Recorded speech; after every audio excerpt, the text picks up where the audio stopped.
Welcome to the Elk Talk Podcast with Randy Newberg and Corey Jacobson. Presented by the Rocky Mountain Elk Foundation.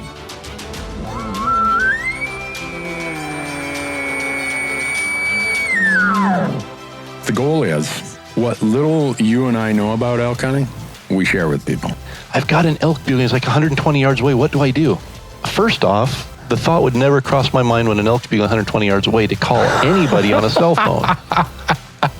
All elk? All the time? Only elk? Only elk. Well, it's us having conversations, so we usually go down some rabbit holes, but If you hunt with Corey Jacobson, you will find the landscape is full of rabbit holes. We're just going to make this up as we go. and you look at it like, oh, that's a target-rich environment. But if you're trying to single one out, a solo target there is much easier to go into than a big group. We record everything, so there's no BSing, no lying, no faking it with us. Did we hit the record button? I forgot to hit the record button. If you want to know something about elk hunting, this probably isn't the podcast to listen to. Should we give them a list of all the other podcasts where they might learn something?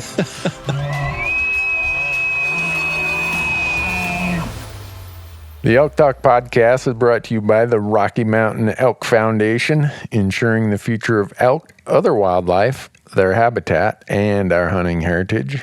To become a member, go to rmef.org.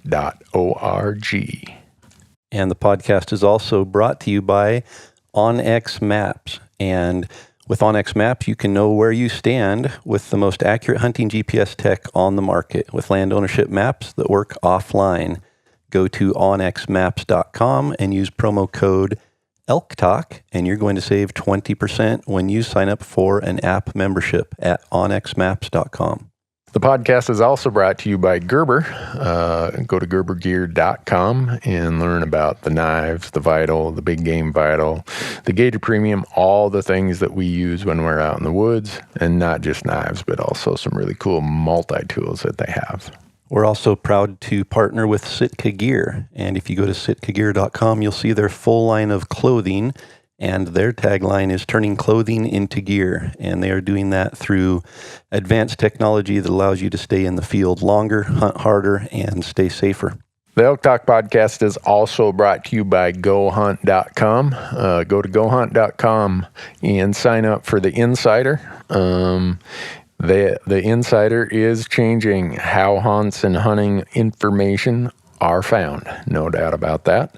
Use promo code ELKTALK, and when you sign up for the Insider, you're going to get $50 of store credit, mad money, in their gear shop. And we are also brought to you by Rocky Mountain Hunting Calls. And Rocky Mountain Hunting Calls is the original designer and inventor of the pallet plate diaphragm that's completely changed the way elk calls are made and used. And to find out more and to order your elk calls, go to RockyMountainHuntingCalls.com or BuglingBull.com and use promo code ELKTALK, and you're going to save 15% on all of your elk calls and elk call accessories.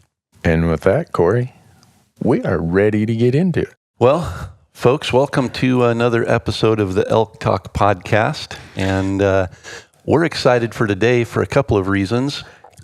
Yeah, We're excited for you for today for a couple of reasons. Number one, you don't have to listen to just Randy and I talk today. That's probably going to, right there, Tyler being here when we put his name on the headline is probably going to increase the downloads by we'll double our downloads. 2x at least. Hey, it's somebody other than Randy and Corey talking. Yeah. So we've got Tyler Crockett here with us. And just a quick introduction, Tyler runs the Pure Elevation Productions, which they've got YouTube channel, Instagram, Facebook, all the normal social media stuff. Tyler also runs the Northwest Mountain Challenge archery shoots in Idaho, Oregon, and Washington. And beyond that, Tyler and I share an office here in the metropolis of Donley, Idaho. So my condolences, Tyler.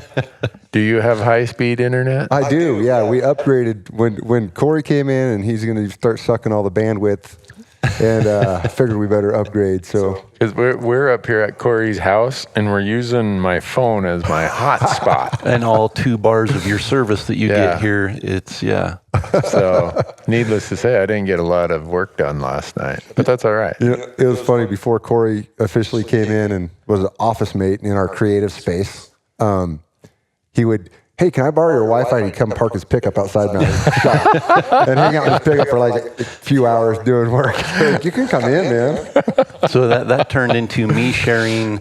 He's got a little desk in his front office area, and Tyler owns a paint company. So the whole bay of the office area is paint. Okay. And they paint stuff in there. They store paint stuff in there. And so he had this little front office. And I went in there and I'm like, it's just for a week or two, just going to set a computer here and get some work done. And pretty soon it's like, there's no real office space to rent in Donley. And I don't want to work from home. We were in a condo at the time while I was building the house. And so it turned into, just move your stuff in here. So I started, a box of stuff here. And now I've got speakers set up on my computer. And it turned into, hey, I have an archery room back here where there's a press and we do all of our archery stuff. If you want to take your desk and put back there so you have a little more privacy and have an actual desk area. So I did that. Then we brought in a third guy, and Ross is now in the archery area, and we completely remodeled the back area and turned it into a third office. Now there's 3 of us in the creative space still sniffing paint fumes from the bay next to us, but we get really creative in our creative space in the afternoon. I did not know that Donnelly was all 138 people, that 8% of the town was employed in the media, the elk hunting media industry. It is interesting that there's 3 of us in there that all are content producers and providers. It's really funny, yeah. Which makes it good because Tyler will have a project. He's like, hey, do you have any ideas on this? Or I'm not sure which way to go on that. And of course, we are full of opinions, so we tell him everything. Well, that's cool. Yeah. So that's a quick introduction to Tyler. We could go on. He was a professional bull rider, and which probably that discussion right there, I think, probably leads into what we want to talk about. A bull rider makes a perfect backcountry archery hunter. Yeah. Because they have a high tolerance for pain. They aren't incredibly intelligent. And so we can send them to the backcountry with archery equipment, and they enjoy it, and they smile. So Tyler is the most optimistic backcountry hunter I think I know. And I think it comes from being a bull rider. Oh, lots of truth to that. Really?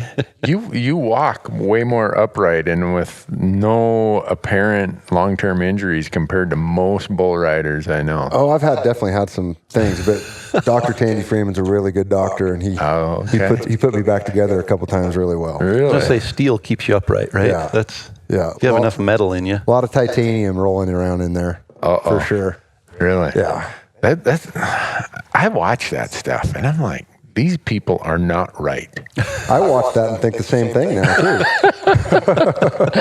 I'm trying to figure out, were you guys getting paid that much money? Or did somebody just triple dog dare you and say, I dare you to get on the back of that ornerial thing? No, I don't think. I mean, I know guys, and I never was a guy. I never went to the NFR. I never went to the PBR finals. I was a single guy, and I'm like, I can live on $25,000 a year just fine. And it was never, if you're doing it to get rich, you're doing it for the wrong reasons. It's much like hunting. Yeah. If you're doing it just, in my opinion, if you're doing it just to fill the freezer, that's not the only reason you should do it. Yeah. I mean, I think there's a whole list of reasons, and it's kind of the same thing. Wow. If you're doing it just for a paycheck, you probably, there's maybe 10 guys that make good money bull riding every year. Yeah. And the rest of you are making firewood in the summer and doing other things to. Totally. Yeah. Yep. Well, right there, when you said you're a bull rider, that was enough I needed to know that this conversation is probably going to go some strange places. We could take it some pretty strange places. It could go a lot of directions.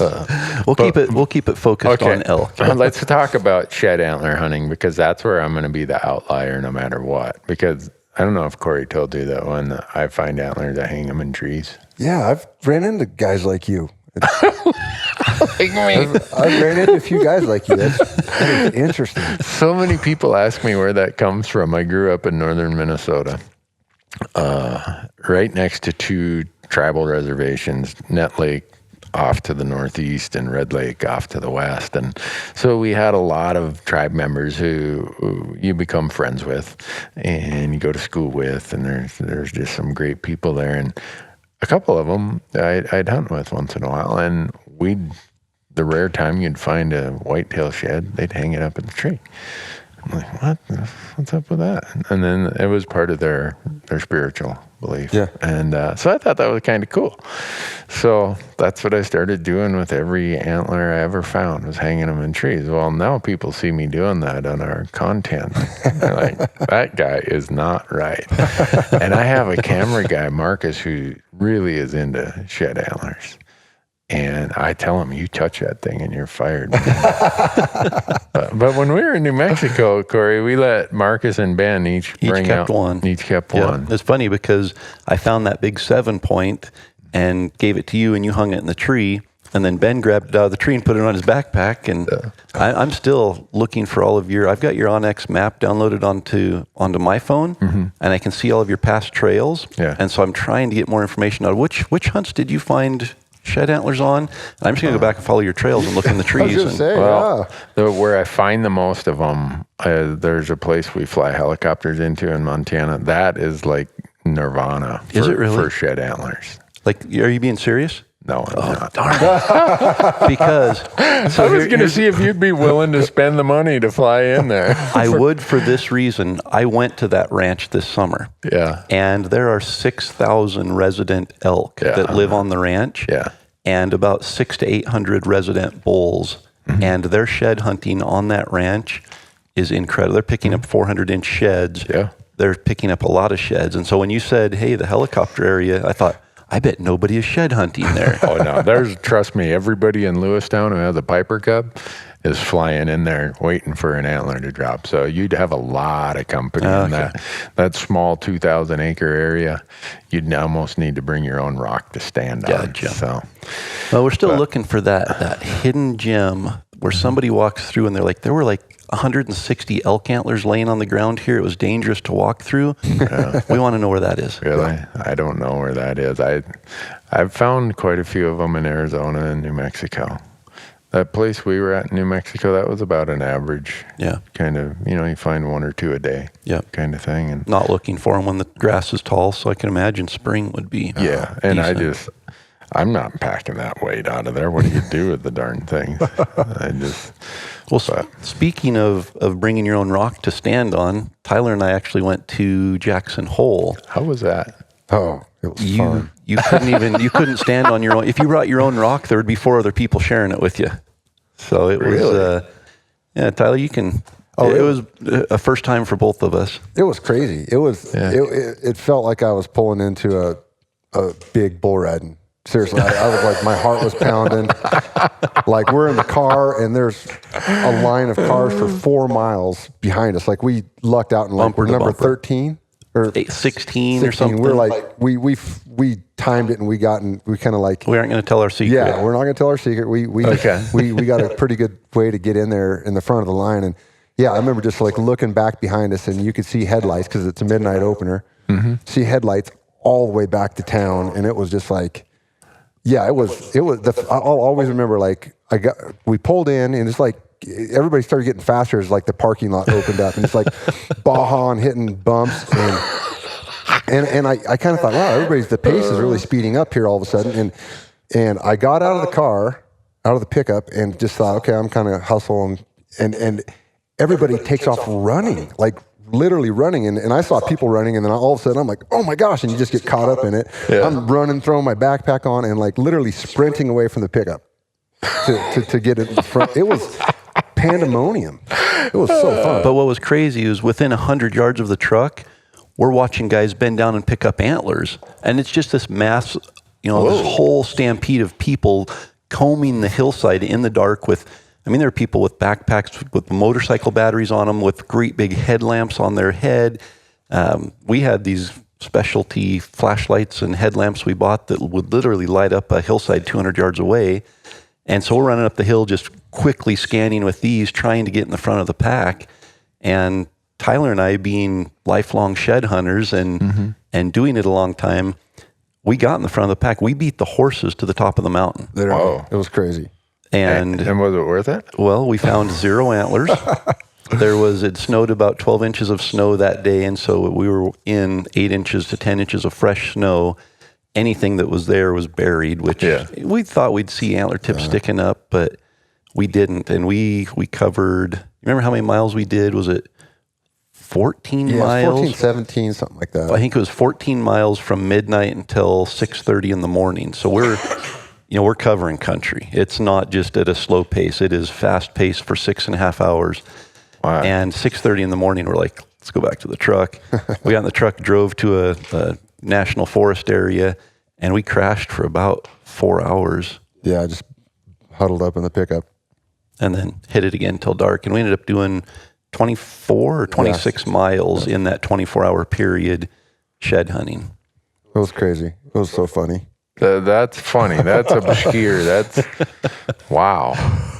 So it goes back to bull riding. I think somebody like that is just a perfect shed hunter because you don't find anything. You spend all your money on gas, and you end up beat up and tired. A few years ago, didn't some horse drown coming across the Gros Ventre River or something there? And so they shut it down this year so you couldn't cross the river, so that concentrated everybody into that same parking area.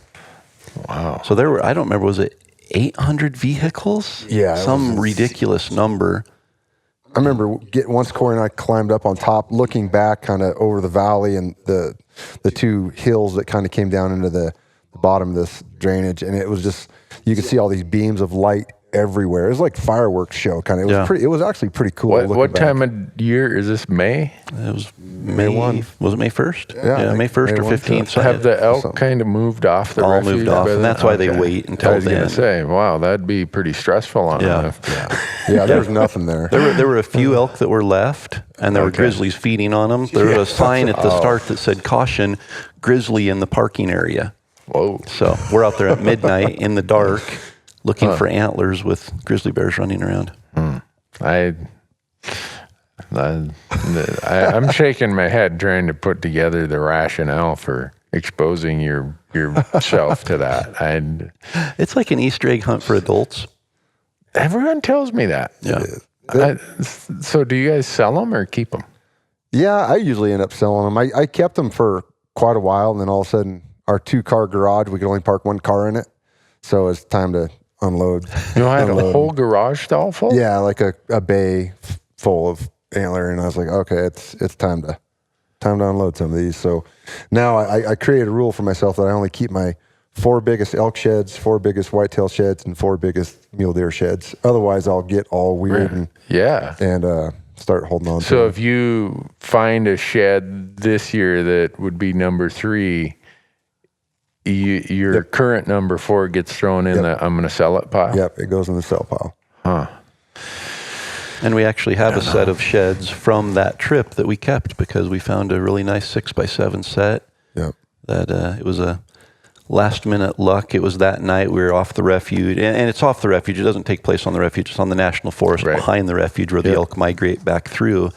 And we'd left that area completely and just went to a random national forest area, parked there, slept for 4 hours, and got up and just said, let's hike from here. And we didn't find a shed until about 2:30 or 3 in the afternoon. We found our first shed. I think we ended up with 13? Yeah.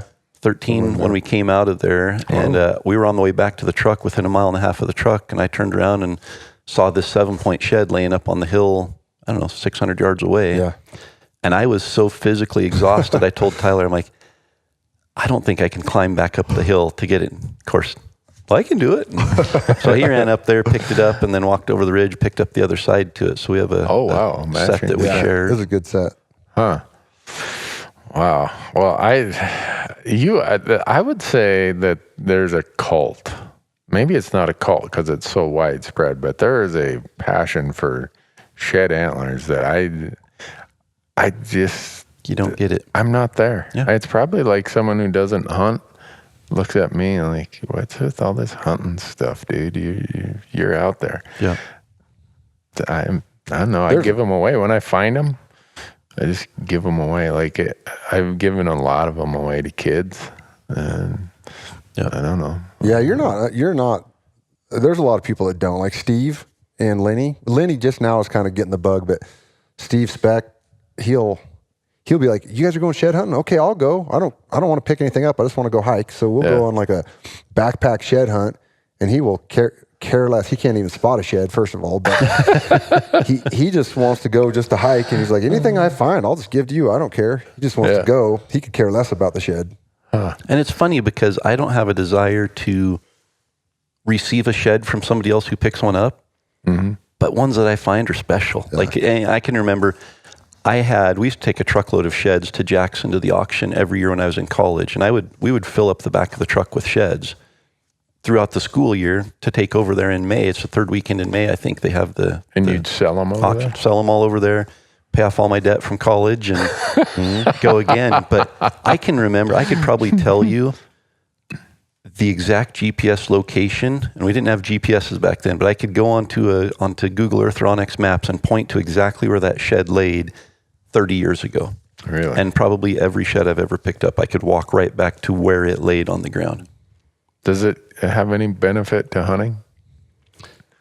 Oh, I think it's like this winter range country up here, most of those bulls, I think, just basically follow the drainage down. And if you find a 400-inch set, you can pretty much know that bull is somewhere 3,000 foot above in that area. I mean, it's a pretty good chance that they've just wintered down the hill. And we're in Idaho, so if you find a 290-inch set, you can pretty much guarantee that bull's up there. Yeah. You don't get a lot of 400-inch bulls, but that would be exciting. It is like a dream of mine to shoot a bull that I've got sheds from. I've never done that, and I think that'd be so cool. That's one of the reasons I sometimes hunt the country that I hunt is in hopes to do that. Huh. Wow. Well, and it takes it, a step farther. We've got elk that winter right here on our property, and last winter we had several bulls that were here. And Tyler and we called in a bull last year. Tyler and I were hunting together, and that's a cool story. You might have to share that, but we called in a 6x7 bull that wouldn't come down the hill. He had a hot cow. He was screaming his head off for 3 hours, and I got a really good look at him. He came out on a rock and stood at 200 yards looking down the hill at us, and I was like, that is magnificent.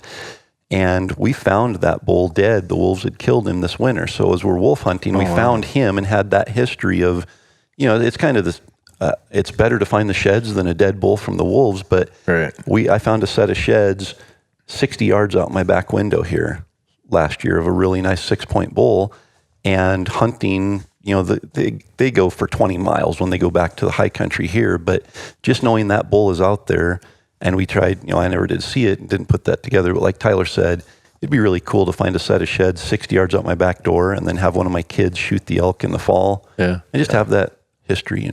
So is it mostly elk sheds? You said you have whitetail and mule deer sheds. Yeah, I spend a lot more time looking for elk sheds because it seems like it takes a lot more deer sheds to add pounds, make pounds. But I'll spend maybe a week trying to find mule deer sheds and maybe 3 or 4 days trying to find whitetail sheds, and then I kind of save the time to look for elk sheds. Yeah. Huh. And it changes when you get older and grow up and have responsibilities. I know when I was in college, we were shed hunting for whitetail sheds 60 days. Really? And we would be out spotlighting from 10 p.m. until 1 a.m. every night with spotlights looking to see where the deer are. And we'd know the first antler that dropped, hey, there's a buck with 1 antler. Tomorrow we're starting shed hunting. And so we're scouting more religiously for shed antlers off of whitetail growing up than I do for elk now. And now we have responsibilities, so we aren't spotlighting, we aren't putting as much time into scouting, but we still have our honey holes where we go back to. And so you say spotlighting. I need to clarify that for people who aren't from Idaho. A lot of states that's illegal. Yeah. It's not illegal in Idaho. If you don't have a firearm, and I think that even we didn't even take a firearm in the vehicle, but I think the law is if you don't have a firearm easily accessible, it's okay to spotlight. Yeah. A lot of the western states you can spotlight animals. Yep. But in the Midwest, in the East, if you say that you're spotlighting, oh my goodness, we'll get so many emails. They'll be like, what kind of poaching operation you guys got going on out there? And we got called in all the time. In fact, the Fish and Game finally said, just call us and let us know when you're heading out spotlighting. And that way when we get phone calls, we'll say they've got permission, they're doing, they aren't hunting, we know who it is. Yeah. We've talked to them enough times out in the field and checked their vehicle. They're just these weirdos that go and pick up sheds when it gets daylight. Yeah. Do you guys have a shed season here in Idaho like they do in Utah and now in Wyoming? Not yet. Colorado has one too now. Nevada just implemented one last year. Yeah. Everyone blames it on the Utah folks. Yeah. Everyone says that if you're a state near Utah, you need a shed hunting season. Is that true? I think that there are people who are more passionate in some states than other states and willing to sacrifice the health of the animal population to be the first one to pick up an antler the second it hits the ground. Really? Is that what the purpose of those seasons are? Yeah. Is to just not harass the animals. Yeah. When So I used to shed hunt over in the Wenaha unit in Oregon, and back then there was no one. There was one or two guys going in there, and there were big bulls, there were lots of antlers, and it got to the point where there would be 10 people set up on the hillside with spotting scopes watching the elk, and as one antler dropped off, people dropped backpacks, and it was a foot race to try to pick it up. Oh. And you can imagine the pressure that causes on an elk in late March when they're pretty vulnerable anyway, especially a bull that's survived through the winter and now is needing to put on some weight.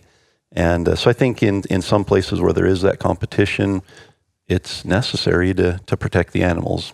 Where we go, I mean, we're going into May and stuff, so the elk are a month ahead of us up the mountain. Yeah. Right. And we don't get quite as caught up in I've got to be the first one here. We go into pretty remote areas where the antlers are on the ground and they're going to be there for a couple months. Yeah. So, did you start shed hunting before you archery hunted? No, about the same, actually. I grew up, I mean, every time I'd see a shed growing up on the ranch, I would definitely pick it up, but I never was, I'm going to go hike and try to, and until I started archery hunting, then I started getting pretty serious about it. And I can't explain it. I mean, somebody like Randy that doesn't, I can't explain what it is. I get excited. I mean, it's go to bed at night and you can't fall asleep because you're going shed hunting the next day. And it's just a weird passion that I think complements hunting to a degree. Yeah, in the spring, I literally, like, spring bears open. There's several times where I'm like, well, I should pack a rifle because I might see a bear.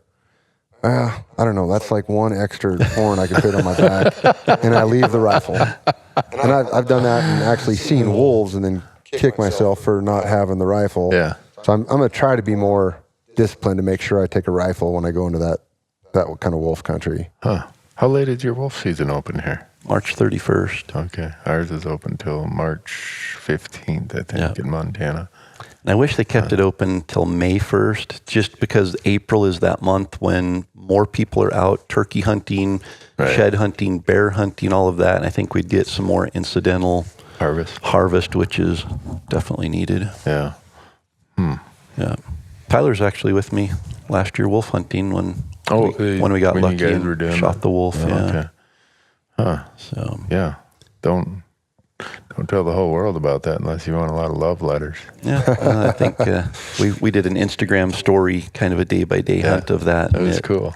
We got a few, but I think we educated people. Yeah. Yep. And that helped because it's really hard to argue with logic. There's definitely that population that argues with logic. Mm-hmm. But for the most part, anybody on the fence or anybody just wanting to stir the pot a little bit, when you explain how hunting is conservation in the way that we did last year, it's pretty hard to come back with a strong argument against it other than an emotional response that I just don't agree with it. Yeah. So how many days did you guys hunt before you got your wolf? 7? I think we shot him on 7. We ended up hunting another day and a half after that. Yeah. And through all that too, we just didn't, show, we just shot a wolf, there's a dead wolf. We showed also the 4 bulls that we had found that were wolf kills leading up to that. And I think that was like, even if you're an emotional knee-jerk kind of people, when you see all these other animals getting killed, it's kind of like, okay, well, maybe there is a slight problem. I mean, you don't have to have much common sense to see that. Yeah. And there's always the argument of, you go out and shoot elk in the fall.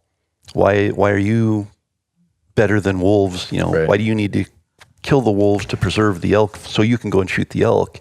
And it's really not a matter of competition. Mm-hmm. It's a matter of balance and management. Yeah. So we could go on a big tangent here on wolf hunting. I think someday I'll bring Matt Clyde with me, who is the guy who was on our wolf hunt that we put on TV, and the 4 of us can sit around and talk about how many miles you got to put on foot to get an opportunity to shoot a wolf. Yep. We did 11 days. I think we shot it on the 9th day, and it was brutal cold the first 5 days. Some days it was 25 below zero. Yep. And it it is. Anyone who thinks that it's this easy gig, I'm going to go and do it and shoot one the first day, you might, but consider yourself really, really lucky if you do. I'd agree. Yeah. So Tyler, maybe tell the story of our elk hunt last year, because that kind of ties into what we've been talking about, and maybe it can lead into your elk hunt this fall that was pretty special as well. Yeah.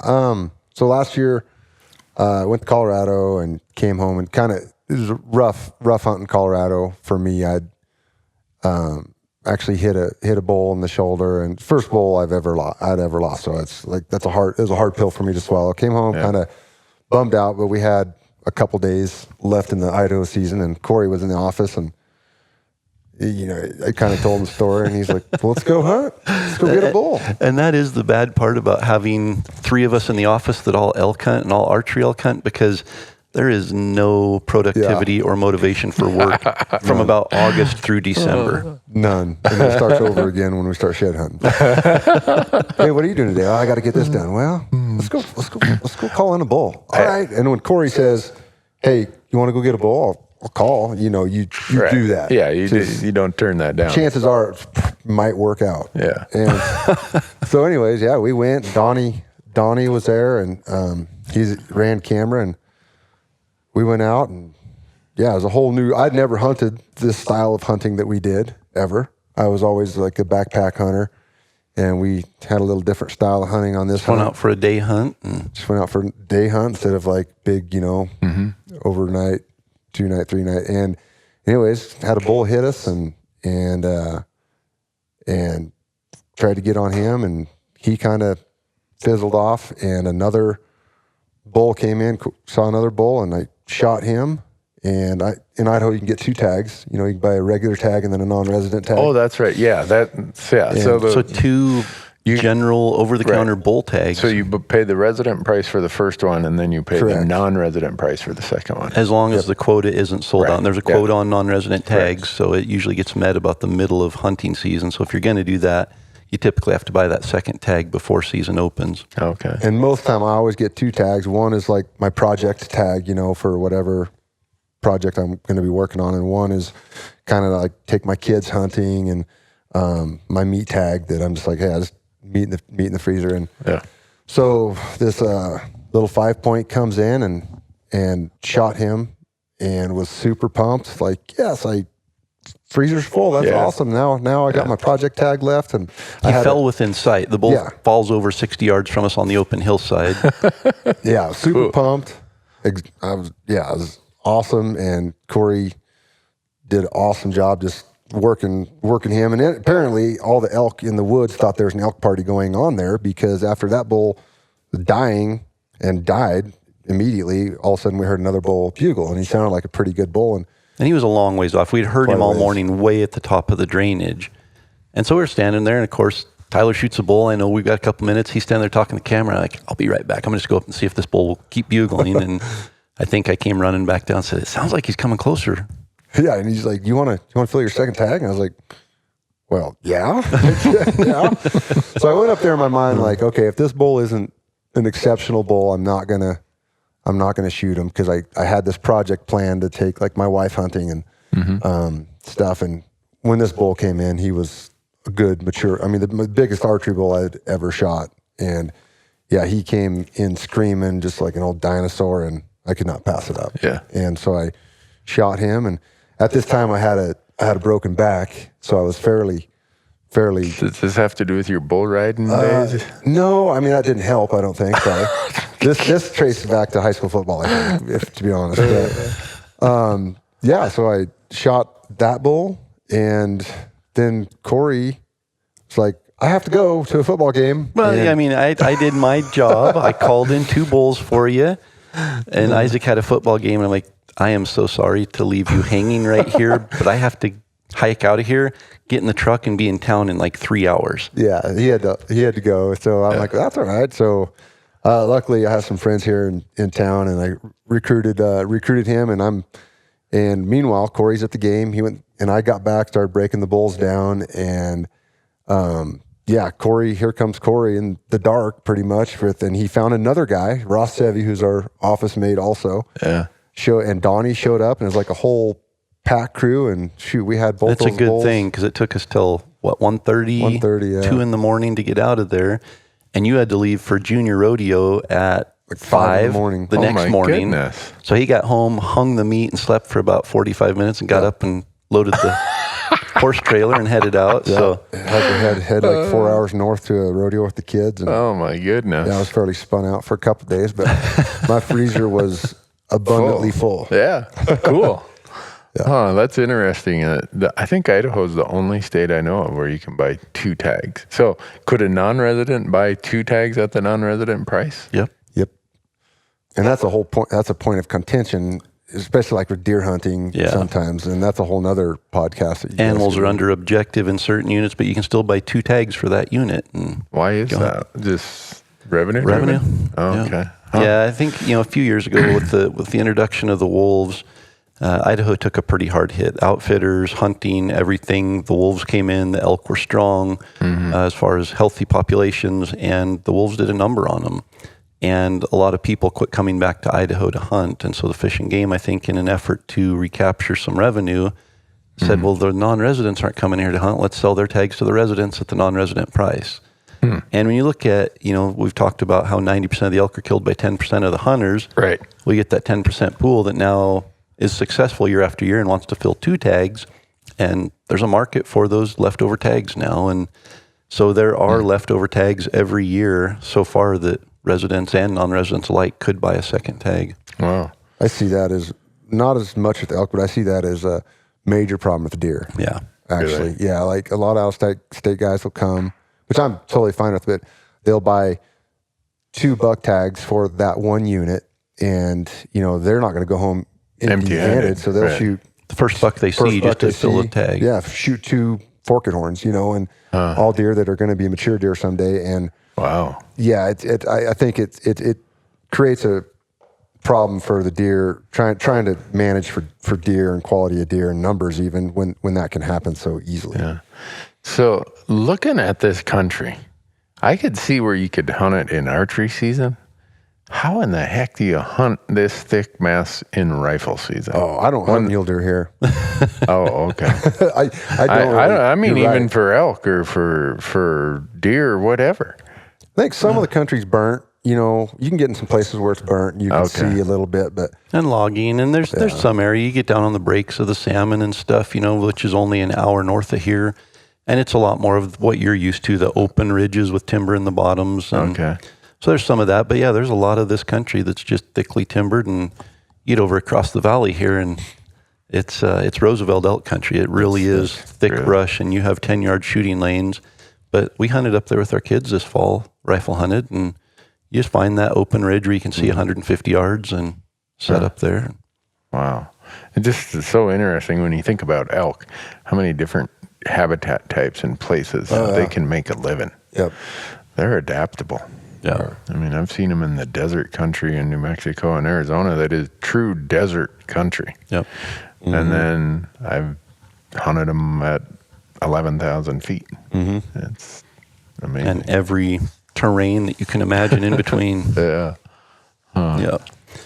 So then this fall, and I know, with us sharing an office, we get to not only brainstorm ideas, but plan hunts. And so I was excited. We do the Hunt of a Lifetime hunt for the children with life-threatening illnesses every October. And that's the highlight of our fall. That's just hands down, brings us back to why we do it and how blessed we really are to do what we do. Yeah. And so when Tyler shared, his project that he was going to work on, and project's not the right word. It's not a project like you went out looking for this, but you were able to capture content and build it around this opportunity to hunt with a disabled veteran.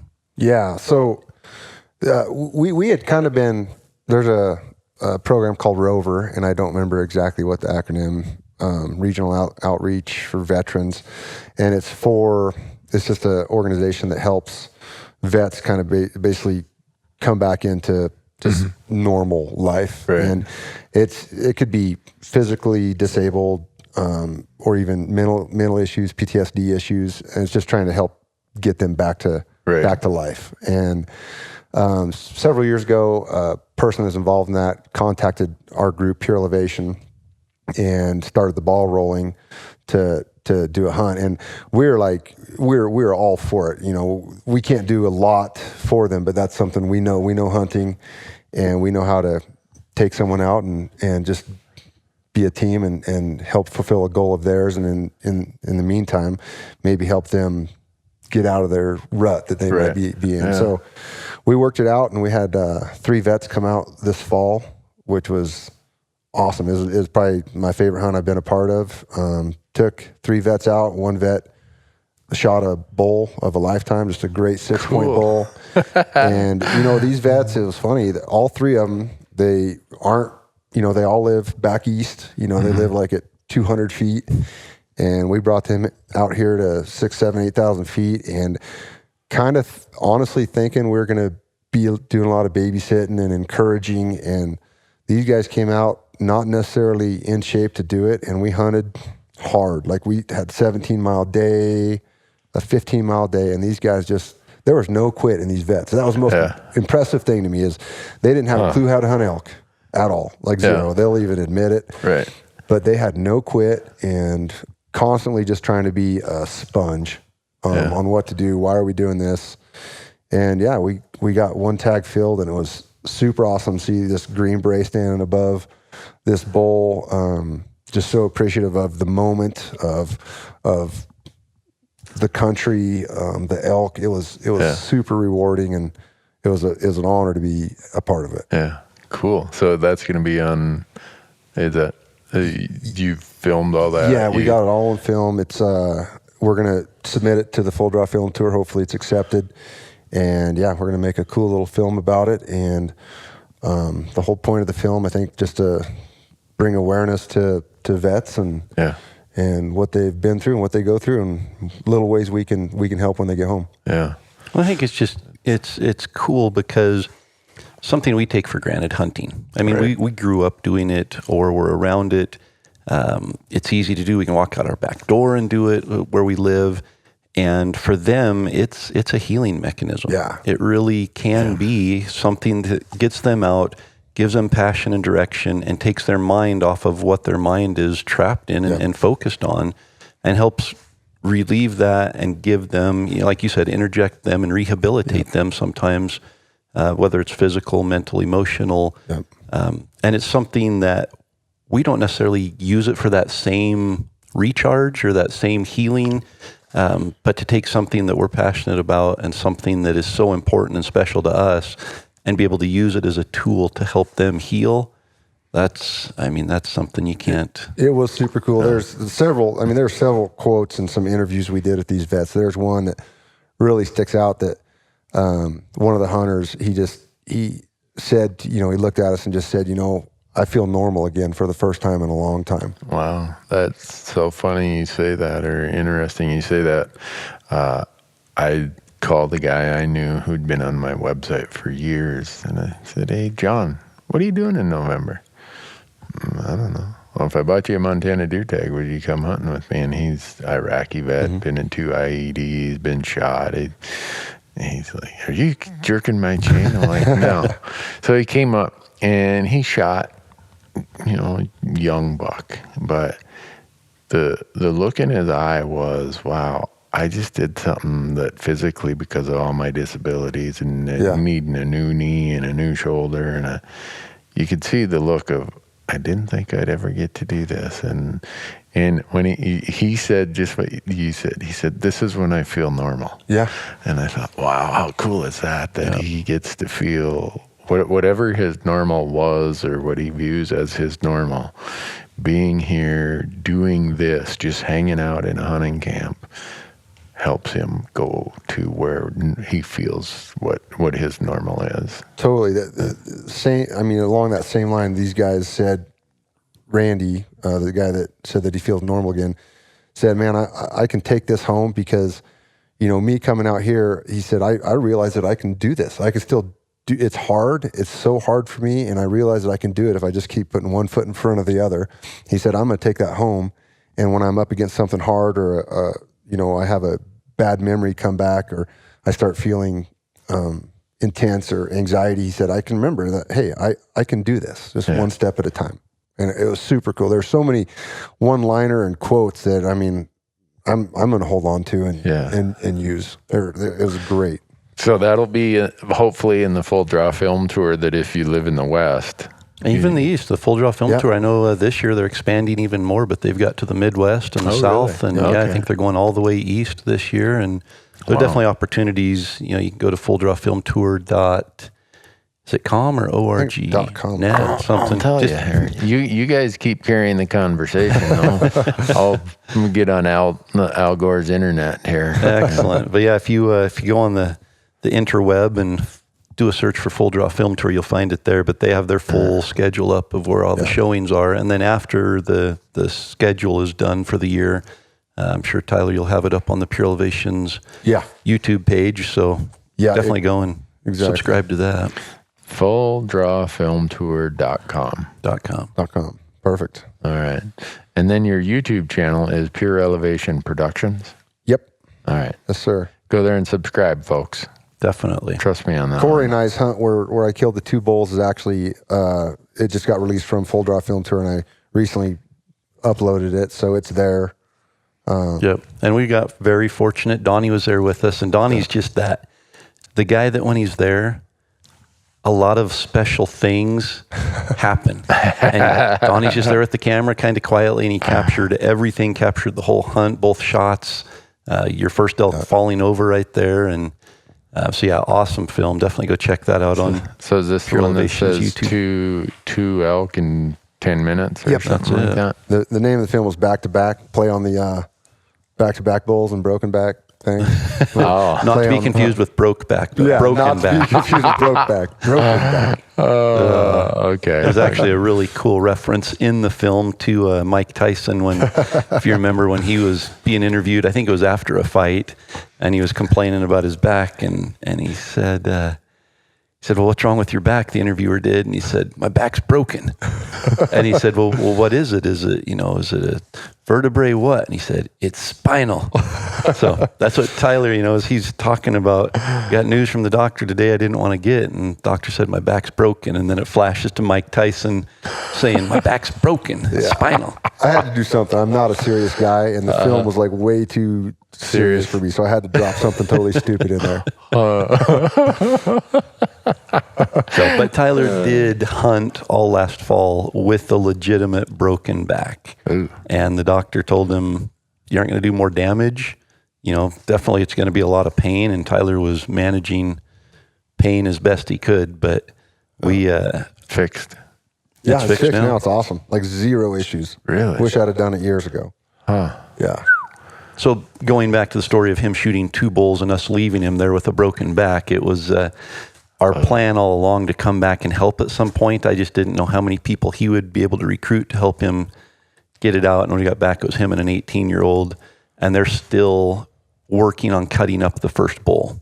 Wow. And so having 3 more of us there, I think we all had sore backs after that night. Had he been alone, it would have been... it would have been. I would. That would have been. I'd have had to talk someone in to pack him out while I was driving to the rodeo. Oh gosh. So before we turned down the headphones, I jokingly said, are you related to Davy Crockett? There's got to be a story to that. Because you said, well, you kind of started like, well, there kind of is, and Corey cut you off. So well, it is really cool. Just it kind of explains who I am a little bit, and considerably, and who my kids are probably going to be. So I'm related to Davy Crockett, and my wife is direct descendant of Daniel Boone. No way. Yeah, dead serious. The Boone and Crockett household. Yep. Yeah. Oh, man. So I'm like, that makes a lot of sense. And my kids are they just crave hunting. I was going to say, they don't have a chance. Yeah, they don't have a chance. Wow. That's cool. I wish I could lay claim to some sort of lineage. Some famous hunter from the past. I would some starved out Finlander from Orkane, Finland. Hopefully my kids will, I would think being related to Crockett and, on my wife's side have the Boone, I would think that'd be a better hunter. Unfortunately, that may fall on my kids. They'll be really good hunters instead of just average. There's certain things that they say skips a generation, right? There you go. There you go. Yeah. Yep. And speaking of kids, Tyler's kids are all, I think this last year was probably the turning point. They are all very strongly pursuing rodeo. Yeah. Oh, really? And I know talking to Tyler for the last several years, it was something that you weren't pushing on him. And the apple doesn't fall far from the tree, though. Yeah, my wife and I always made a deal. We're not going to push it on them. In fact, I don't even have any of my pictures, my buckle, anything. Yeah. And just if they decide they have a passion for it, and then we'll support them 100%. And yeah, this year, my daughters a couple years ago decided they want to. Then my sons this year, all of a sudden, they decided they want to start getting pretty serious about it. And so here we go. Rodeo family. Hopefully you got good health insurance. Yeah, we do. Definitely do. Definitely do. And I know looking at the calendar, it starts to free up about the middle of August. But rodeo, I mean, that's summertime, fall. And I know there were a couple of Saturdays in September that were on the calendar for rodeo still. So How old are they? My oldest daughter is 13. Then we go 11, and then my boy's 8, and my youngest boy is 6. So you got at least 12 more years of this. I got a long time. Oh, man. Long time. Wow. We didn't know any real rodeo folks where I grew up. Well, they had the North Star Stampede in Effie, Minnesota. That was the big rodeo. But no. I mean, if you had any livestock or anything, the wolves are going to eat them. Or they're going to die because it's just starvation. It's 40 below all brutal the time. cold. Yeah. And here, if you have a population sign that's triple digit, there's a rodeo. Yeah. So, I mean, it's That's where true. Tyler grew up over, Cambridge. We've got a little bull riding event here in Donley. Cascade has the Really? Valley County Rodeo. And so it's, Riggins is north of here, has their big Yeah. rodeo. So does that, a lot of the rodeo guys I know hunt and use horses when they're hunting. Do you? No, I don't. I own 6 horses, and I do not use them to pack out. I don't use nothing. I don't. Why? Someone listening is going to be story. Why? I get that all the time. You own, what are you doing packing this out on your back? You own horses. And, honestly, the way I hunt, I can't stand the thought of having to go back and take care of them. Yeah. Like, if I go on a 5-mile hike and I get close to bulls, I don't want to walk back just because I'm like, I got to take care of them. I want to sleep right there. Yeah. And I hate the thought of taking care of horses. If I ever found a person that's like, hey, I've got horses and I'll just stay in camp and you can just show up whenever you want and I'll take care of the animals, I would probably be all in. But I don't want to have to babysit horses. I don't even hardly like to do it when they're at my house, let alone on the mountain. Yeah. Okay. And we definitely, I'm relying more on Tyler here, but having packers lined up with horses is an option we definitely pursue and are looking forward to. We talked about llamas in the last podcast, but I think as we're getting more intelligent with our age, we're more open to the idea of having something else pack our elk out other than ourselves. I have no doubt that I'll utilize my horses one of these days, but I'm still physically fit enough. And honestly, I'm one of those weird guys that kind of enjoys the painful pack out. I mean, I kind of find comfort in that misery a little bit.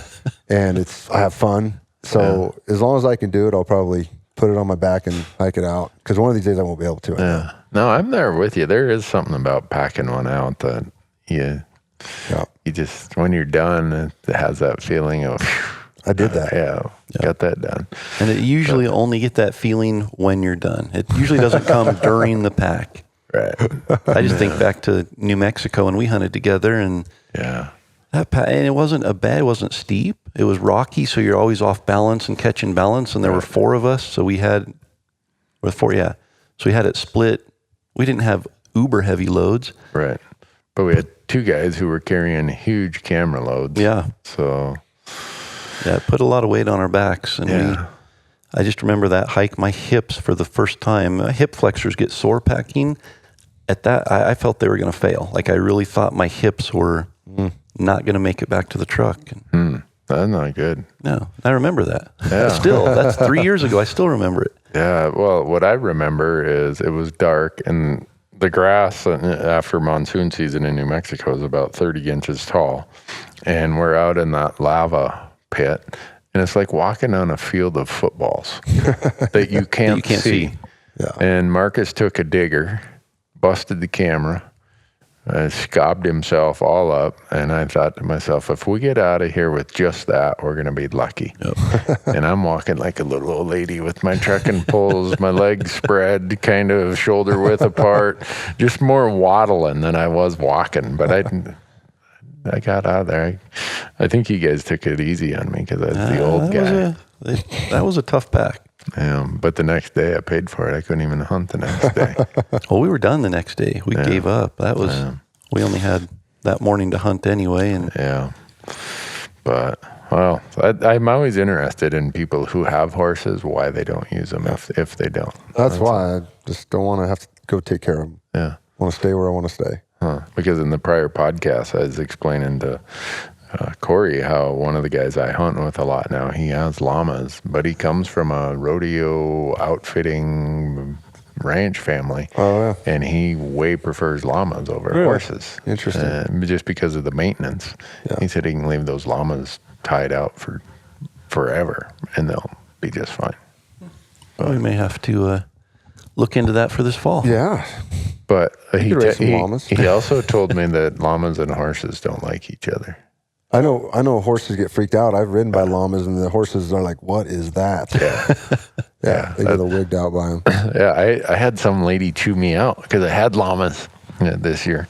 She said, "Don't you know those aren't a native species, and these horses don't like them?" I'm like, God.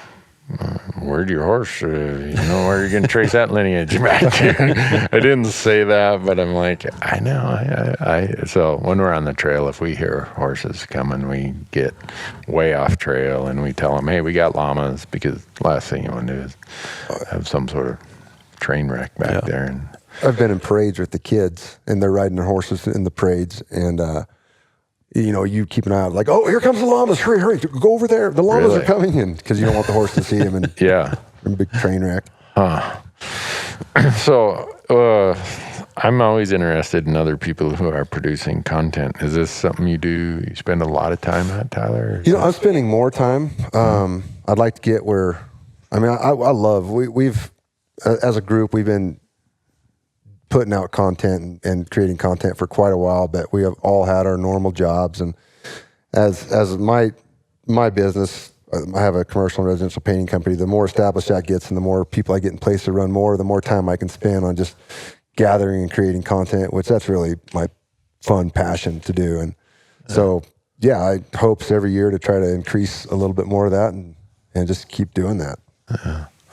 So again, folks, Pure Elevation Productions, go follow their YouTube channel. Subscribe, right? Yep. Yeah, subscribe. And Tyler and I have some plans in the works for some collaboration. That's what I heard. Coming here, This guy, he's like trying to get into Fort Knox. Well, we just aren't ready to release that yet. I asked him on a prior podcast, what's the plan for this or that? I don't know. Someday we'll release something. Someday something. Yeah, that's how you build up a kind of a launch. You got to build some anticipation into it instead of just coming out and saying, I woke up this morning and decided to do this, and you just don't reach the same crowd. If you build up that anticipation, people start talking about it. Or on the flip side, it sounds like your 12-year-old when you say, are you going to get your homework done? Yeah, someday. Maybe. I'll get some done kind someday. Of. No, what it is it isn't finalized yet, and so I don't want to talk about it and then shoot myself in the foot because it didn't actually materialize. So. Or have someone else take the amazing idea. Yeah, that's it. Oh. Yep. All right. Yeah. Don't want that. Exactly. Yeah, we don't want anybody copying us or coming out of the gate before us. So. Well, yeah. I don't want you to spilling your beans here and all your life's thoughts and great ideas. I'll spill my thoughts, just not the ideas. All right. So how do you hunt elk in a place like this? You make it sound like this is abnormal. I think this is normal elk country. No, this is not normal elk country. Really? No. This is not. Unless I'm missing something here, I can see there's a big long lane there. I can see about 110 yards. Well, that's farther than I can shoot. Well, Yeah, okay. No, and I grew up in North Idaho. So North Idaho is jungle country. It's like Roosevelt coastal country. We've got so much brush in North Idaho that your shooting lanes, you're lucky if you can find a 20-yard shooting lane. Yeah. So for me, coming to central Idaho, it's like wide open spaces. I've got shooting lanes for 60 yards now. And so it's when I get into the country like what you're talking in Montana, where it's open, you can glass for miles, and you've got little timber pockets where the elk go into, and you go and can hunt them there. I feel completely out of place and completely exposed because I don't have a place to hide. So it does change, I think, the way we hunt elk. Yeah. Growing up in North Idaho, we didn't have to be careful about an elk seeing us. Right. They didn't see us. And if they heard us, we heard them too. And so it was more a matter of trying to find a shooting lane to be able to set up in and get a shot. And then you come down here and your movement's a little bit more critical because they can see now a little bit better. So you have to, I had to train myself not to be moving around as much. They can come in absolutely silent. And, I wasn't used to that. So all of a sudden an elk standing 18 yards away, it's like, where did he come from? I wasn't watching over there because I was just listening. And then you get to where you're hunting. Right. And it's different. You've got to pay attention to your movements. You can't just walk across an open hillside. Even if the elk are half mile away, they're going to see you and bust out of there. And so I think for us, it's different a little bit, some of the things we have to pay attention to. But I think right here is the best mix of elk hunting because you have good shooting lanes, you've got good cover, and I rely more on my bugle than on my binoculars to find elk. Okay. So in a spot like this that is, you don't say it's heavily timbered. I think it's heavily timbered. It's just not thickly vegetated. Okay. So we've got open lanes underneath the heavy timber that you can see plenty far enough to be able to see an elk coming in, to be able to get that set up. So when you do that, in the rut, you're hunting them based on their need in the rut, obviously, is, hey, we're just going to make a lot of noise and we're looking for cows. Yep. Well, I look at this, it's like, what are they eating?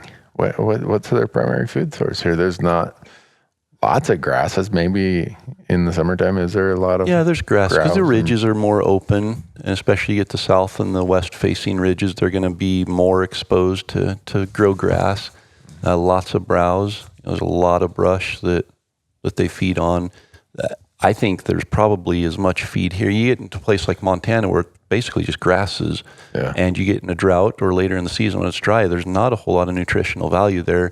It's probably easier to find where they're concentrated to a feed source than it is here, because here they're going to feed anywhere. They really are going to have feed anywhere. Really? It seems like there's a lot of burn country too, and it's just like there's so much feed and all that burn stuff. Yeah, that's the very first thing I look for on a map is where's the burn. That's where I'm going. And the Onyx has the burns by year.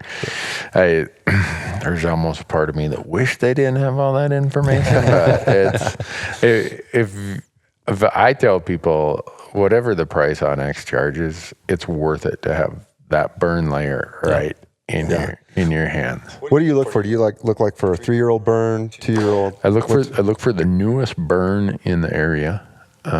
Sometimes we'll have a burn that's 12 years old, but it's the newest burn. And even though it's not as good as a 2 or 3-year-old burn, it's still better than everything else that's out there. I look for smaller burns. I look for burns that have a really weird pattern because I do a lot of rifle hunting, and the bulls seem to be more comfortable if, say, there's a burn that has a big long finger that goes up a draw.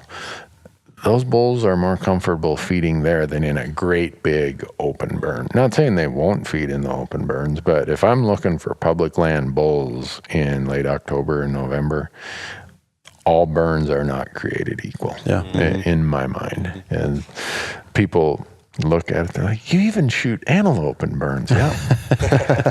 If there's a burn, that's where I'm going to be. It's creating a good feed source. Plus, if, like you said, if you have a burn with a long finger that's burned out of that, there's probably a reason it burned in that pattern.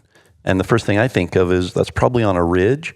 that is surrounded by vegetated draws, and the fire, there's enough vegetation and moisture in those draws to stop the fire from spreading that direction.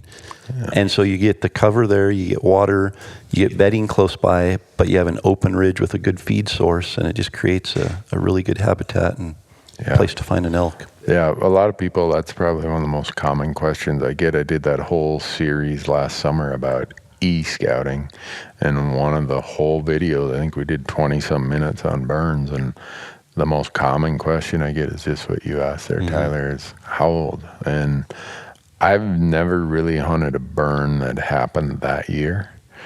I've driven by or glassed a burn that happened in June, and when the rain came in the fall, it's like, wow, it's green. There's even a few critters in there. I usually am looking for something at least a year. Once when it's 2 years old, I'm licking my chops. That's same here. That's my 2 years. My the moon dust is gone and it's grass. Yeah. It just, it's well documented scientifically. Our anecdotal observations out hunting, we know that it's definitely the place to go. So, and we hunted a fresh burn in Colorado one year. It burned in, I think, May or June, and by September, there was 3 feet of lush green grass because of the moisture they'd received and the way the fire. Here, sometimes we get fires that blow through, and they were 18 years ago, and there's still not a green thing growing in that fire. It just burned so hot, it just sterilized everything. Yeah. And in Colorado that year, the elk were thick in that green grass that had grown up. And we've been here before, and I've literally hunted elk in an active fire. Like there's still flames coming up out of stumps. Wow. Smoke, you can't smell anything. You can't see 200 yards. And these elk are still in that fire and limited on what they can smell and limited on how far they can see. And it actually, I feel like it was an advantage for us to hunt in that burn area while it's still burning. Yeah. Well, it's good to know because that's how I would hunt this. If I came to this country that you guys hunt, if there wasn't a burn, I'd be screwed. Yeah, and there's lots of them. Burns and logging. You've got logging areas too that kind of do the same thing, open up the habitat and allow some different feed sources to come up. Yeah. So do you prefer to archery hunt, it sounds like? Because you run the, what is it, the Northwest? Northwest Mountain Challenge. It's a Triple Crown 3D mountain archery shoot. We do it on ski mountains here at Tamarack in Donnelly, Idaho, and then Hoodoo, Oregon, outside of Sisters, and Stevens Pass, Washington. Okay. And yeah, we get, over 1,000 people at them. We had 3,000 people total last year between the 3 shoots.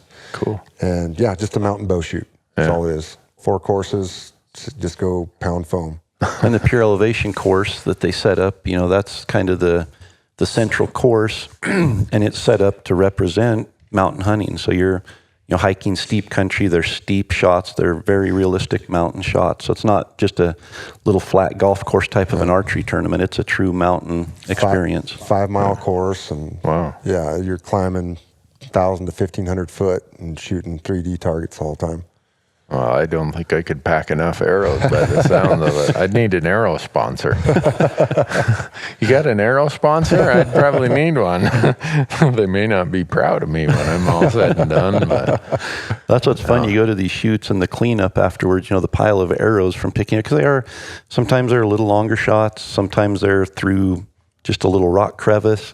And it definitely takes its toll on the arrows by the end of the weekend. Yeah. So if people want to go to your mountain challenge, what are your dates? Do you know? So our website's just nwmountainchallenge.com, and our dates are Hoodoo, Oregon is May 31st to June 2nd. Tamarack is June 21st to 23rd, and Stevens Pass, Washington is July 19th through the 21st. Cool. So if you're nearby, be there. Yeah, come. If you aren't nearby, awesome. There's people. You're pulling people from across the country. We had people. A group come from North Carolina. Some people come from Florida last year. Had some Alaskans come down. Arizona. Yeah, it's really drawn a lot of people. Cool. A lot of people. We have awesome awards and year-end prizes if you come to all 3 Triple Crown. Oh, really? And it's just a cool group. It's that backcountry archery hunting group. It's a niche, definitely, but the people you meet and get to hang out with for 3 or 4 days at these events are pretty incredible. Yeah. Well, I'd just show up and hand out dilly bars down at the bottom of the hill. You need a Dairy Queen sponsorship for that? I can help you out with that. Actually, maybe we do. They could bring a freezer up and throw some dilly bars in there. Next year when I go to one of those, that's what I'm going to do. I'm going to call the local Dairy Queen. Say, look, headquarters back in Minneapolis gave me permission. You got a freezer I can bring out here? Because I brought up a whole cooler full of 2 coolers full of them last year. And all these old people show up to take the dilly bars. Oh, yeah, Randy's telling my kids, come by the booth. I've got dilly bars for you. And they show up and there's none left. And he's like, all the old people came and asked for the dilly bars. Yeah, all these supposed fitness expert guys, they show up and you got a dilly bar? Yeah, I do. Oh, well, boy, I'd really like cheat one. Yeah. What's that? It's the cheat day. Yeah, maybe that's what it was. I don't know. So when you climb, 9 miles to shoot an archery range, you come back, you can cheat and have a dilly bar. Yeah, but don't tease me for eating dilly bars the rest of the year. That's the part that cracks me up. Is I get a lot of grief over that, and then all of a sudden when it's July and it's 80 degrees and they're sweating, they're like, "Got one for me?" Yeah, I probably do. So I don't know how we got on that topic. I get us on so many screwed up tangents, Tyler. It's funny we get anything talked about. I'm good at chasing squirrels. We talked about shed hunting, wolf hunting, elk hunting, and I think what are we forgetting? I don't know. How can they find you? Find us at Pure Elevation Productions on Instagram and Facebook and the YouTube channel. Yeah. And website? Website's pureelevation.com. And then Northwest Mountain Challenge is nwmountainchallenge.com. Got a social media presence for that as well? Yep. Yeah, Northwest Mountain Challenge is on Facebook, Instagram, not YouTube. I don't think I need to create content for that one too. Really? Well, I mean, Instagram content. I think we do have a YouTube channel, and it's got our pump video on it. Your what video? We made a pump video just for the shoot. I think it's on. I think I did make a Northwest Mountain Challenge YouTube channel just to drop that video. Okay. Just like a 30-second commercial. Huh. Well, I'll put anything on YouTube. I mean, our most popular video of the last week was me talking about wrestling being real. You asked me before we turned on the mic, Tyler, where I grew up, northern Minnesota, and people ask me, well, how did Minnesota elect a governor that's a professional wrestler? Like, you guys don't get it. Half the voting population thinks wrestling is real. So he was an athletic hero. Yeah. That is funny. So my point being is there's nothing that doesn't deserve a place on YouTube. Yeah, that's true. I mean, even if you got to put it out on your Pure Elevation YouTube channel rather than your... So. Yeah, I've put some random things definitely on our Pure Elevation channel. So what's the biggest archery hunting mistake you make? Me? That you repeat? That you say, I'm not going to do that again, and then the next year you do it again? Mine has definitely got to be where I set myself up. Like I think me personally, I'll either get too intimidated by moving up and getting good lanes because I feel like animals are going to see me and I'm going to blow them up, and so I end up finding myself trapped. Mm-hmm. I think that's my number one thing is not paying it, and that's what my first archery hunting experience. That's a lesson that I learned that I feel like I'm continuing having to relearn is setting myself up in a bad spot. Mm-hmm. That's my number one thing. I think I'm super anal about the wind. I never feel like I pay attention to that, but getting myself set up to be successful sometimes is where I get too cautious or I get too careless of where I'm putting myself. I think that's my biggest mistake. Yeah. Because we asked Dirk that, we asked Brinker that, we've asked Donnie, we've asked quite a few people that same question, and I think setup is one of those things that everybody. I wrote an article several years ago and called the setup the critical conjuncture. And it's just that point where you either get directed towards success or directed away from success. And we're talking, I think, specifically archery calling related here, that setup to set up and call the elk in and get a shot. And it's so hard to pin down because every situation's different. Every terrain is different. The wind, what it's doing is different. The bull's attitude is different, whether you have to get aggressive and push up on him or whether you can, lay back in a good shooting lane and wait for him to come to you. And so I think it's the most critical part of success when it comes to calling elk, but it's probably also the most difficult to describe and come up with a platform that's going to work over and over. Yeah, it's that thing you have to adapt to every situation. Yeah. I think like this year, two bulls. Like you said, everything's so different. I had a bull that I drew 3 times on, but I had a big tree in front of me, but it was open enough that I couldn't get in front of the tree because so it's like, but maybe I should have got there in the first place. Yeah. I don't know. That's the $1 million question for me is where should I go? Yeah. If I go there, he might see me. Should I stay here? If I stay here, he won't come past there. He won't have a shot. Yeah. That's the most head-banging situation for me is where I'm going to put myself. I'd say that's where I mess up most of my encounters is setting up incorrectly. And that when you were talking about that, well, if I move, will he see me? Well, if I'm back here, is he going to come at 60 yards? And when you were saying that, it's you're reading my mail, man. That is the biggest quandary I always have. And then you throw in, all right, I got a camera guy over my shoulder.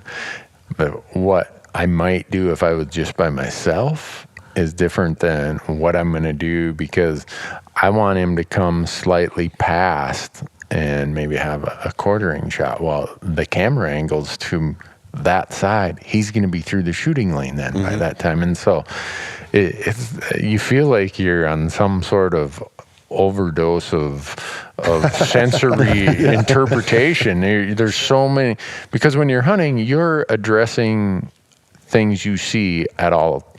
Everything you see or smell or hear, you're making a quick decision and you're making an action based on what you just interpreted.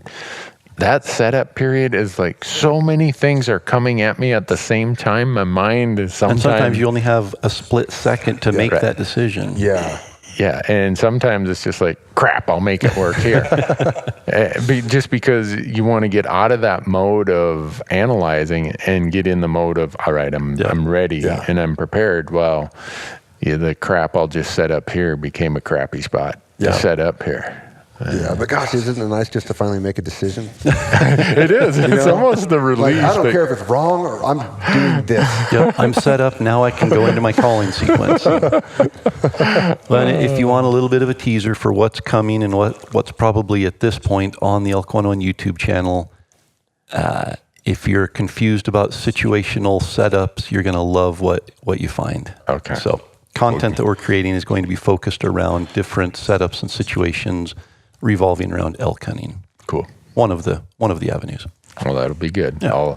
I'll be a viewer. Yeah, I'll have to watch that, and then when the elk's coming in next fall, I'll have to pull up Corey's Elk 101 YouTube channel. Okay, I've got a situation that looks like this. The bull is timid, so what do I do? Yeah, like he'll give me enough time to do that, right? Yep. Totally.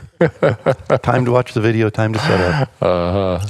Well, I'm always interested in what people think, and I've asked that question so many times. It's come to, and with rifle hunting, there's kind of the same other general 3 or 4 answers that most people who've done a lot of rifle hunting have. Their answers usually fall in the same 3 or 4, just like your answer fell in. I would say in that same 3 or 4 that everybody who we've asked in the archery world has come up with pretty similar response to that question. And I hope that some listeners are saying, oh yeah, I've been there.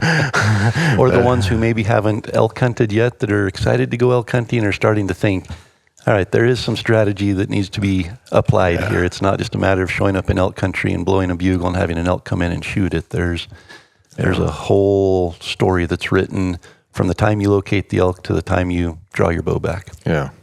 Do you ever try to ease in on an elk or do you always try to let them come to you? No, I've totally. In fact, there's been times where I spot and hunt them like a mule deer and spot and stalk them because, I just maybe at one point, especially early in my bow hunting career, I didn't have confidence in my calling, and so I'm like, well, I have confidence in my sneaking. I'm like super woods ninja. I can get close, so forget the pipe. I'm just going to sneak, and couple bulls have just been killed just spot and stalk because I had no confidence in what I was doing. Yeah, no, I'm there with you. I'll spot and stalk. I won't hesitate at all. Trying to get Corey to spot I'm and the stalk. same. I'll spot and stalk if it's the last hour of the last day of an 8-day hunt. Right. I'll change tactics. I almost waited too long on that hunt. Yeah, but it worked out. Well, I want to follow up after your season, Tyler. Yeah, and talk more about what your season was like and what content you have, because I think that the hunting audience can benefit from more content that is instructional and helpful and modest and humble of, I screwed this up. Yeah. But here's the mistake I made, rather than we seem to have an overabundance of, let me thump my chest. Look at me. Yeah. So, I'm super excited. Yeah, I'd love this year. We got a couple elk hunts, and we're going to Alaska. Oh, yeah. What are you doing in Alaska? Caribou, huh? Yeah, except it's in September, so that's kind of painful. Ooh, that's what's messing me up this year. I'm going to British Columbia for mountain caribou. It's been my dream hunt since I was a kid. Finally, I just said, I'm doing it. I'm heck with it. So, but I'm leaving September 24th. Well, at least you're there for like the guts of September. So, yeah. I think ours is the 7th through like the 20th. Ooh, something like that. Like, that's going to be big. I hope the migration is not slow, because I'll find myself mentally wandering really bad back home to Bugling at the caribou. The good part is you won't have cell reception, so Corey can't be texting you. Oh, you should have been here this morning. True. Maybe I'll take a couple reads in a tube just to get my fix, at least calling every once in a while. I'm sure the caribou will look at you. Well, Randy, you've got a plane to catch. Yeah, I'll have to do that. But before we do, I want to talk about an RMEF access project. How far are the Blue Mountains, if you went straight northwest from here, how far would the Blue Mountains be from here in southeast If you had Washington? to drive, you're 6 hours probably, so not far. Yeah. Straight line flying, not far. Right. Yeah, I've noticed that in your part of the world, there are no straight line driving opportunities. Between rivers and canyons and everything else, you're going whatever the topography says you're going. Yeah. So anyhow, this project is it called Toucanon? Mm-hmm. Okay, down in the Blue Mountain country. The Elk Foundation, this is one of their strategies. They acquired 58 acres, and people say, well, 58 acres, what's the big deal about that? Well, it opens up access to 2,600 acres.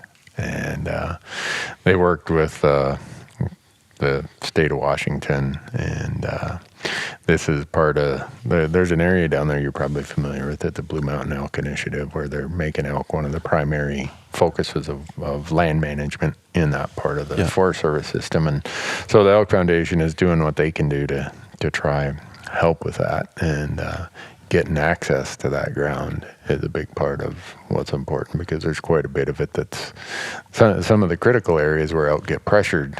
If you don't have access, what good are the elk to elk hunters? So that was just another one of the tactical acquisitions, I guess you'd call it. You buy 5,800 acres, but you open up access to 2,600. So you accomplish the same thing without having to go buy 2,600 acres. Yeah. And the money goes a whole lot further when you can do it that way. Yeah. So it's stuff like that the Elk Foundation's really focused on, and they're creating a lot of access with not having to buy a huge amount of acreages. So. Strategic, minimal investments, and open up maximum opportunity. Yeah, I don't think the Blue Mountains will ever be on my list of places I'll get to hunt because as a resident, it's almost impossible to draw, I think.